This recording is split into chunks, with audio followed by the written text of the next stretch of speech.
আসসালামু আলাইকুম। আজ ২৭ আগস্ট ২০২৪ মঙ্গলবার। শুরু করছি চেঞ্জ টিভি প্রতিদিনের গল্প অনুষ্ঠান। দর্শক, আপনাদের সঙ্গে রয়েছি আমি আবিদ আজম। শুরুতেই সংবাদ শিরোনাম। হঠাৎ হাসিনার সমালোচনা করলেন মোদির বিশ্বস্ত নেতা যোগী। এবার দৃঢ়ভাবে ডক্টর ইউনূসের পক্ষ নিল জাতিসংঘ। আটক হলেন হাসিনার বিশ্বস্ত মোহাম্মদ এ আরাফাত। এবার বিস্তারিত। শেখ হাসিনার সমালোচনা করলেন নরেন্দ্র মোদীর বিশ্বস্ত বিজেপি নেতা ভারতের উত্তরপ্রদেশ রাজ্যের মুখ্যমন্ত্রী যোগী আদিত্যনাথ। বাংলাদেশের উদাহরণ দিয়ে ঐক্যের বার্তা দিয়েছেন ভারতের উত্তরপ্রদেশ রাজ্যের মুখ্যমন্ত্রী যোগী আদিত্যনাথ। রাজ্যটিতে জন্মাষ্টমীর এক অনুষ্ঠানে ঐক্যের এই বার্তা দেন তিনি। যোগী আদিত্যনাথ বলেন, একসঙ্গে থাকার মধ্যেই জাতির শক্তি নিহিত রয়েছে।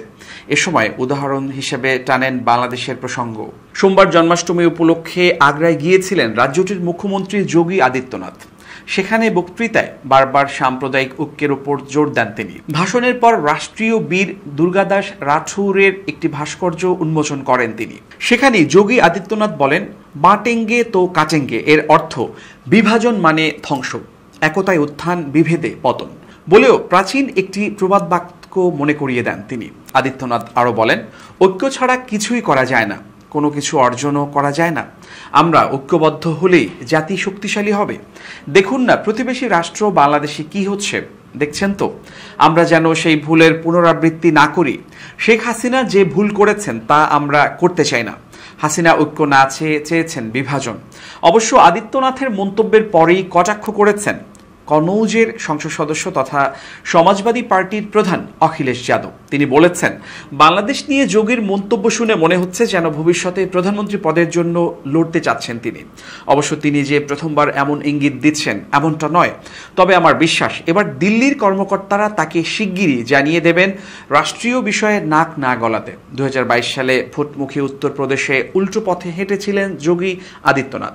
সে সময় তিনি বলেছিলেন, এ হলো ৮০-২০-এর ভোট। বিরোধীদের দাবি, ইঙ্গিতটা ছিল উত্তরপ্রদেশে সংখ্যালঘু ২০% মুসলিম জনসংখ্যার দিকে। বরং সে সময় বাটে তো কাটে ছিল সমাজবাদী পার্টির নির্বাচনী স্লোগান।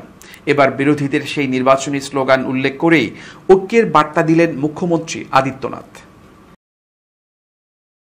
ভারত বিরোধী একটি পোস্টে লাভ রিয়েক্ট দেয়ায় আসামের জাতীয় প্রযুক্তি ইনস্টিটিউট থেকে এক বাংলাদেশি ছাত্রীকে বহিষ্কার করার অভিযোগ উঠেছে। পশ্চিমবঙ্গ ভিত্তিক বাংলা সংবাদ মাধ্যম আনন্দবাজার মঙ্গলবার এক প্রতিবেদনে এ তথ্য জানিয়েছে। বাংলাদেশি এই ছাত্রী আসামের এনআইটির ইলেকট্রনিক অ্যান্ড টেলিকমিউনিকেশন বিভাগের শিক্ষার্থী ছিলেন। সম্প্রতি রাজশাহী বিশ্ববিদ্যালয়ের একটি ভারত বিরোধী পোস্টে লাভ রিয়েক্ট দিয়ে সমর্থন জানান তিনি। এরপরেই সোমবার তাকে বাংলাদেশে ফেরত পাঠিয়েছে কর্তৃপক্ষ।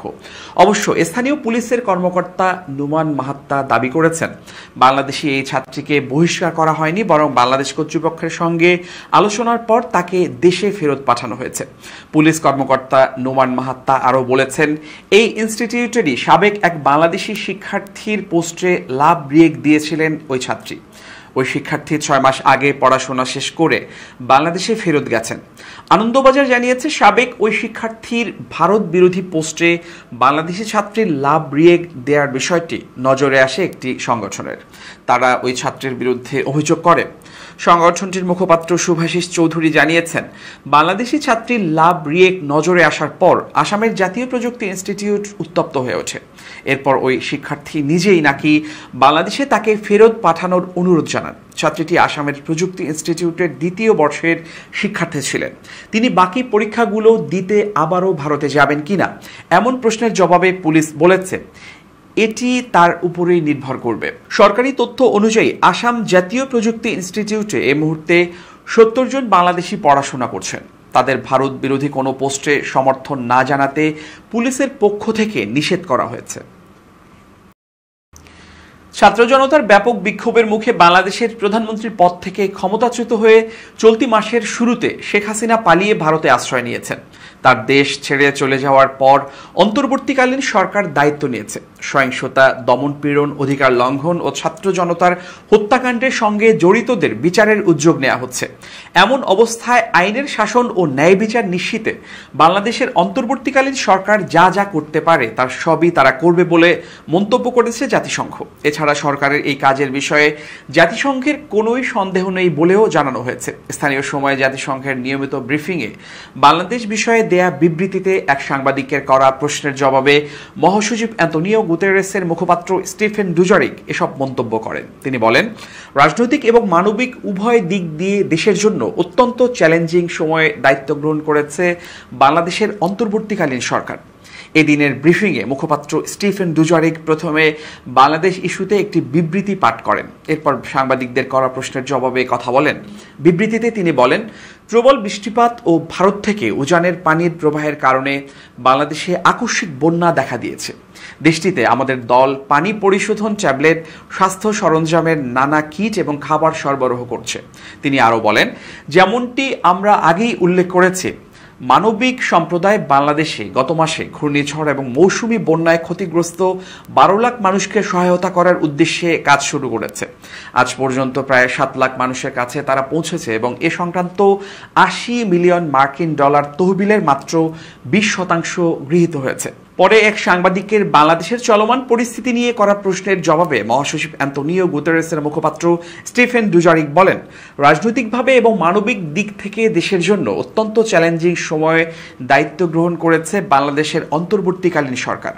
আমাদের কোনো সন্দেহ নেই যে আইনের শাসন এবং ন্যায় বিচার প্রতিষ্ঠা নিশ্চিত করতে যা যা তারা করতে পারে তার সবই তারা করবে।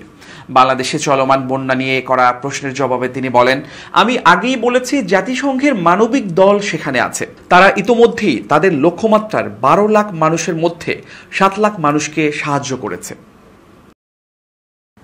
কোটা সংস্কার আন্দোলনের সময় গুলিতে রাজধানীর ডেমরার সানার পাড়ে মিরাজ হোসেন ও মোহাম্মদপুরের বসিলার বুড়িগঙ্গা ফিলিং স্টেশনের মেশিন অপারেটর মনসুর মিয়া নিহতের ঘটনায় সাবেক প্রধানমন্ত্রী শেখ হাসিনা সহ 114 জনের বিরুদ্ধে 2টি হত্যা মামলা করা হয়েছে।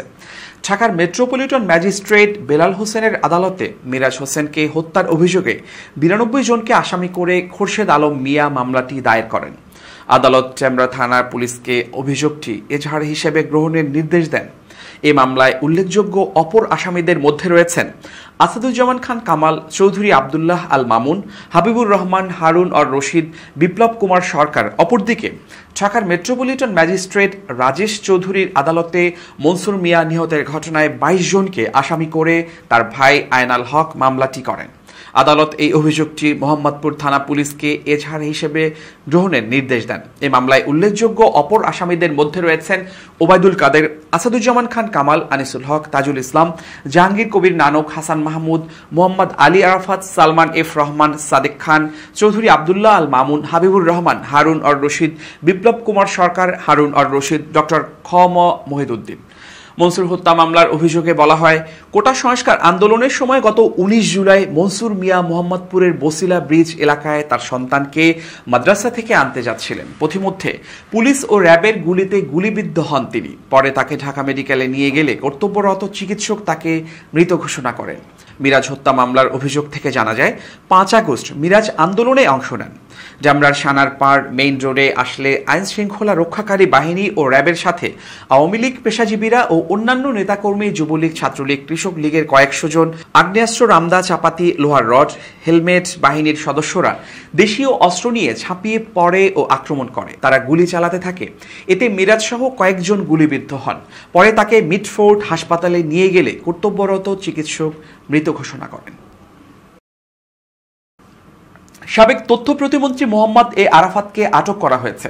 মঙ্গলবার তাকে গুলশান এলাকা থেকে আটক করা পুলিশের একটি সূত্র গণমাধ্যমকে এমনটি জানিয়েছে। মোহাম্মদ আলী আরাফাত দ্বাদশ জাতীয় সংসদ নির্বাচনে আওয়ামী লীগের প্রার্থী হিসেবে ঢাকা 17 আসন থেকে জয়ী হন। পরে তিনি শেখ হাসিনার নতুন মন্ত্রিসভায় প্রতিমন্ত্রী হিসেবে শপথ নেন। গত 5 আগস্ট শেখ হাসিনা দেশ ছাড়ার পর সাবেক এই প্রতিমন্ত্রীকে জনসমক্ষে দেখা যায়নি। তিনি কোথায় আছেন সে সম্পর্কেও কোনো তথ্য পাওয়া যায়নি। যায়নি। আরাফাত ঢাকার ফরাসি দূতাবাসে লুকিয়ে রয়েছেন। গত 14 আগস্ট এমন তথ্য সামাজিক যোগাযোগ মাধ্যমে ছড়িয়ে পড়ে। পরে এ বিষয়ে ফ্রান্স দূতাবাস জানায়, সাবেক প্রতিমন্ত্রী মোহাম্মদ এ আরাফাত ফরাসি দূতাবাসে লুকিয়ে আছেন। এটি সম্পূর্ণ মিথ্যা। আরাফাত দীর্ঘদিন ধরে আওয়ামী লীগের একজন থিঙ্ক ট্যাঙ্ক হিসেবে কাজ করেছেন। তিনি 2022 সালের ডিসেম্বরে আওয়ামী লীগের কেন্দ্রীয় কার্যনির্বাহী কমিটির সদস্য হন। অন্তর্বর্তীকালীন সরকারের আহ্বানে পল্লী বিদ্যুৎ সমিতির কর্মকর্তা কর্মচারীরা গণপদত্যাগ ও গণছুটি কর্মসূচি প্রত্যাহার করেছেন। এ নিয়ে চেঞ্জ টিভিতে খ্যাতিমান সাংবাদিক আমিরুল মোমেনিন মানিক বিষয়টি নিয়ে বিশ্লেষণ ও তথ্য উপস্থাপন করলে প্রশাসন সতর্ক হয়ে ওঠে। মঙ্গলবার এক বিজ্ঞপ্তিতে এ তথ্য জানানো হয়। বিজ্ঞপ্তিতে বলা হয়, সারা দেশের 80% অঞ্চলের প্রায় 14 কোটি মানুষকে বিদ্যুৎ সরবরাহকারী 80টি পল্লী বিদ্যুৎ সমিতির 45,000 কর্মকর্তা কর্মচারীর পক্ষ থেকে পল্লী বিদ্যুতায়ন বোর্ডের দ্বৈত শাসন ও 47 বছর ধরে চলমান শোষণ, বৈষম্য ও নিপীড়ন থেকে মুক্তির জন্য REB পবিস একীভূতকরণ সহ অভিন্ন চাকুরি বিধি বাস্তবায়ন এবং সব চুক্তিভিত্তিক ও অনিয়মিত কর্মচারীদের নিয়মিতকরণের 2 দফা দাবি আদায়ের লক্ষ্যে 72 ঘন্টার আলটিমেটাম দেয়া চলমান। দেশের বর্তমান প্রেক্ষাপটে বন্যা দুর্গত মানুষের কথা বিবেচনায় ছাত্র জনতার গণ অভ্যুত্থানে নবগঠিত অন্তর্বর্তীকালীন সরকারের বৈষম্যমুক্ত দেশ গড়ার প্রত্যয়ে ছাত্র সমন্বয়ক এবং দেশের সুশীল সমাজের আহ্বান এবং সর্বোপরি আপামর জনসাধারণের অনুরোধের প্রেক্ষিতে পূর্ব ঘোষিত গণপদত্যাগ ও গণছুটি কর্মসূচি প্রত্যাহার করা হলো। বাপ্পি বোর্ডের নবর যোগদানকৃত চেয়ারম্যান এবং বিদ্যুৎ বিভাগ দায়িত্ব নিয়ে REB এবং পল্লী বিদ্যুৎ সমিতির রিফর্ম কার্যক্রম এবং সকল চুক্তিভিত্তিক ও অনিয়মিত কর্মচারীদের নিয়মিতকরণের দাবি যৌক্তিক সময়ের মধ্যে সম্পন্ন করবেন এবং অনতিবিলম্বে কার্যকরী পদক্ষেপ দৃশ্যমান হবে মর্মে প্রতিশ্রুতি প্রদান করেছেন। এমত অবস্থায় দেশের সার্বিক পরিস্থিতি বিবেচনায় পল্লী বিদ্যুৎ সমিতির বৈষম্য বিরোধী আন্দোলনের সমন্বয়কবৃন্দ আন্দোলন প্রত্যাহার করার সিদ্ধান্তে একমত হয়েছেন। আওয়ামী লীগ নিষিদ্ধ করতে চান না রাষ্ট্রের অ্যাটর্নি জেনারেল এবং বিএনপির মানবাধিকার বিষয়ক সম্পাদক অ্যাডভোকেট মোহাম্মদ আসাদুজ্জামান। দলটির উপর নিষেধাজ্ঞা চেয়ে দায়ের করা রিট সরাসরি খারিজ চেয়েছেন অ্যাটর্নি জেনারেল মোহাম্মদ আসাদুজ্জামান। শুনানিতে অংশ নিয়ে তিনি আদালতে বলেন, অন্তর্বর্তীকালীন সরকারের কোনো সিদ্ধান্ত নেই রাজনৈতিক দল নিষিদ্ধের। সংবিধানে রাজনৈতিক দল পরিচালনার যে ক্ষমতা দেয়া হয়েছে তা খর্ব করবে না সরকার। বিগত কর্তৃত্ববাদী সরকারের অনেক অন্যায় অবিচারের শিকার হয়েছে মানুষ। সেগুলোর বিচারের জন্য আইন ও আদালত রয়েছে। তবে আওয়ামী লীগের যারা নেতাকর্মী রয়েছেন তারা দলের মতাদর্শ ধারণ করেন, এজন্য দল নিষিদ্ধ করার সুযোগ নেই। মঙ্গলবার বিচারপতি AKM আসাদুজ্জামান ও বিচারপতি মোহাম্মদ মাহবুব উল ইসলামের হাইকোর্ট বেঞ্চে রিটের শুনানিতে অংশ নিয়ে তিনি রিট খারিজ চেয়ে একথা বলেন। অ্যাটর্নি জেনারেল বলেন, যিনি রিট করেছেন তার কোনো এখতিয়ার নেই এটা করার। রিটে আওয়ামী লীগকে বিবাদী করা হয়নি। সারডা নামের সংগঠন যে রিট করেছেন তার গঠনতন্ত্র এ ধরনের রিট করার অনুমোদন দেয় না। তিনি বলেন, অতীতে অনেক রাজনৈতিক বিষয়কে কোর্টে টেনে আনা হয়েছে, যার মূল্য আমাদেরকে দিতে হয়েছে। যে গণ অভ্যুত্থানটি হয়েছে তা বিচার বিভাগের উপরেও এসেছে। কোর্টে কোনো ঘটনা হলে আইনজীবী হিসেবে আমার ভেতরে রক্তক্ষরণ হয়। এজন্য মাঠের রাজনীতি মাঠেই থাকুক। সেজন্য রিট সরাসরি খারিজ করে আবেদনকারীর উপর কস্ট আরোপ করা হোক। পরে রিটকারী সময় চাইলে 1 সেপ্টেম্বর আদেশে দিন ধার্য করে দেন। এবার খুব জরুরি 1 মিনিট জানাচ্ছেন ইউনেস্কো ক্লাব পুরস্কার বিজয়ী সাংবাদিক আমিরুল মোমেনিন মানিক। খুব জরুরি 1 মিনিটে প্রত্যেককে আমন্ত্রণ। প্রিয় বন্ধুরা, হাসি এই জীবনের জন্য চমৎকার একটা অনুষঙ্গ। আপনি অন্যকে কিছু দিতে পারুন বা না পারুন, কিন্তু হাসি মুখে যদি কথা বলতে পারেন তাহলে অবশ্যই অন্যের মনে ভালোবাসার অনুভূতি তৈরি হতে পারে। সেই জন্যে বিমর্ষ হয়ে না, মন খারাপ করে না, গোমরামুখ হয়ে না, আপনি অন্যের সঙ্গে যখন কথা বলবেন অবশ্যই হাসি মুখে, বিনয়ের সঙ্গে এবং অন্যকে গ্রহণ করার অনুভূতি নিয়ে কথা বলুন। তাহলে আর কিছু হোক বা না হোক, ওই মানুষটা আপনার কাছ থেকে প্রেরণা পাবে, ভালোবাসা পাবে, ভালো একটা অনুভূতি নিয়ে ফিরে যাবে। ভালো থাকুন সবাই, শুভেচ্ছা নিরন্তর। এবার দেশের বাইরের প্রসঙ্গ। হামাস হামলা চালানোর পর থেকেই ইসরায়েলে হামলা চালানো শুরু করেছে লেবাননের সশস্ত্র গোষ্ঠী হিজবুল্লাহ। সহিংসতার মাত্রা বেড়েছে ইসরায়েল লেবানন সীমান্তে। হিজবুল্লাহ অর্থ আল্লাহর দল। ৮০ দশকের শুরুর দিকে হিজবুল্লাহ গঠন করেছিল ইরানের রেভলিউশনারি গার্ডস। উদ্দেশ্য ছিল লেবাননে ইসলামিক আন্দোলনের প্রসার ও সেখানে হামলা করা ইসরায়েলিদের সঙ্গে লড়াই। মূলত শিয়া মুসলিমদের নিয়ে গঠন করা হয় হিজবুল্লাহ। হিজবুল্লাহ ইসরায়েলের সঙ্গে সবচেয়ে বড় আকারের যুদ্ধ করেছে ২০০৬ সালে। ইসরায়েলের সঙ্গে ৩৪ দিনের সেই যুদ্ধে লেবাননের ১১২৫-এর বেশি মানুষের মৃত্যু হয়, যাদের বেশিরভাগ ছিল সাধারণ নাগরিক। বিপরীতে ইসরায়েলের মৃত্যু হয়েছিল ১৬৪ জনের, যাদের বেশিরভাগই ছিল সেনা। এরপর থেকে নিজেদের সক্ষমতা বাড়ানোর চেষ্টা করে গেছে গোষ্ঠীটি। ২০১২ সালে সিরিয়ার প্রেসিডেন্ট বাশার আল আসাদকে সুন্নি বিদ্রোহীদের মোকাবিলায় হিজবুল্লাহকে নিয়োগের পর থেকে তাদের সামরিক সক্ষমতা বেড়েছে বলে জানাচ্ছে বার্তা সংস্থা রয়টার্স। ইসরায়েল সহ বেশিরভাগ পশ্চিমা দেশ নিষিদ্ধ করেছে এই গোষ্ঠীকে। কতটা শক্তিশালী হিজবুল্লাহ? ইসরায়েল ও হিজবুল্লাহর মধ্যকার সংঘাত যদি শেষ পর্যন্ত পুরোদস্তুর যুদ্ধের দিকে গড়ায়, সেই সম্ভাবনার কথা মাথায় রেখে দেখে নেওয়া যেতে পারে তাদের সামরিক শক্তি আসলে ঠিক কতটা। কোনো দেশের রাষ্ট্রীয় বাহিনী না হয়েও বিশ্বের সবচেয়ে আধুনিক অস্ত্র সম্ভারে সজ্জিত সামরিক শক্তিগুলোর অন্যতম হলো হিজবুল্লাহ। বস্তুত এরকম বাহিনীগুলোর মধ্যে তারাই সবচেয়ে শক্তিশালী এবং তাদের টাকা পয়সা ও অস্ত্রশস্ত্র যোগায় ইরান। হিজবুল্লাহর প্রধান শেখ হাসান নাসরুল্লাহর দাবি অনুযায়ী তাদের প্রায় ১ লাখ যোদ্ধা আছেন, যদিও বিভিন্ন নিরপেক্ষ সূত্রে এই সংখ্যাটা ২০ থেকে ৫০ হাজারের মধ্যে বলেও বলা হয়। হিজবুল্লাহর এই সদস্যরা সামরিক প্রশিক্ষণপ্রাপ্ত এবং তাদের যুদ্ধের অভিজ্ঞতাও আছে। এদের অনেকেই সিরিয়ার গৃহযুদ্ধেও লড়াই করেছেন। Strategic think tank centre for strategic and international স্ট্র্যাটেজির হিসেব অনুযায়ী হিজবুল্লাহর কাছে প্রায় ১,৩০,০০০ রকেট ও মিসাইল আছে। তাদের এই অস্ত্র ভাণ্ডারের বেশিরভাগই হলো ছোট আকারের আনগাইডেড ভূমি থেকে ভূমি আর্টিলারি রকেট। তবে হিজবুল্লাহর সম্ভারে বিমান ও রণতরী বিধ্বংসী মিসাইল আছে বলেও ধারণা করা হয়। তাছাড়া বেশ কিছু গাইডেড মিসাইলও আছে, যেগুলো ইসরায়েলের অনেক ভেতরে গিয়েও আঘাত হানতে সক্ষম। গাজা ভূখণ্ডে হামাসের হাতে যে ধরনের অস্ত্রশস্ত্র আছে তার তুলনায় হিজবুল্লাহর এই অস্ত্র ভাণ্ডার অনেক বেশি আধুনিক ও বিধ্বংসী। প্রিয় দর্শক, শেষ করছি প্রতিদিনের গল্পের আজকের গল্প। changeTV.press বাংলাদেশের ইউটিউব জার্নালিজমের অগ্রদূত। ভিজিট করুন এর ওয়েবসাইট www.changetv.press, youtube.com/changetvpress এবং সাবস্ক্রাইব করুন চ্যানেলটি। নিয়মিত লাইক, কমেন্ট ও শেয়ার করে আপডেট রাখুন নিজেকে। ভালো থাকুন, নিরাপদে থাকুন, শুভেচ্ছা নিরন্তর।